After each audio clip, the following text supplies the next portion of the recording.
సమాజంలో ఎన్నో జాతీయ పార్టీలు ప్రాంతీయ పార్టీలు ఉండగా ప్రజలు మీ బీసీవై పార్టీని ఎందుకు ఆదరించాలి? అసలు మిమ్మల్ని ఎందుకు నమ్మాలి ప్రజలు? మీరు ఇప్పుడు జాతీయ పార్టీలు అన్నారు. గత 70-80 సంవత్సరాల నుంచి దేశంలో పేదరికం పోయిందా?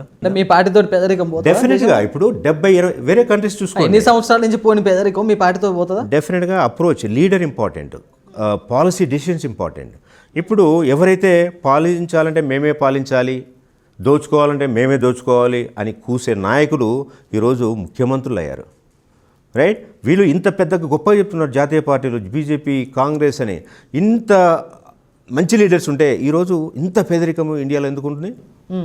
అన్ని రంగాల్లో, మెడికల్ కావచ్చు, విద్యారంగము, సామాజిక అన్ని రంగాల్లో ఎందుకు వెనుకబడి ఉన్నాం? చిన్న చిన్న కంట్రీస్ ఎంత బాగా డెవలప్ అవుతున్నాయి.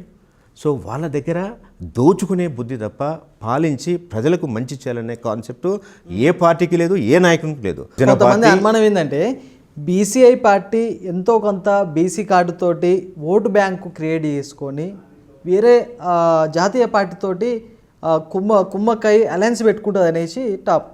లేదు, అది అవాస్తవం. 100% బహుజన బిడ్డల కోసము, భవిష్యత్తులో బహుజనుల బిడ్డల కోసము బీసీవై పార్టీ పనిచేస్తుంది తప్ప ఇక్కడ మేము దగ్గర ఉండి రామచంద్ర యాదవ్ గారి ఆలోచన విధానాన్ని అర్థం చేసుకున్నాం.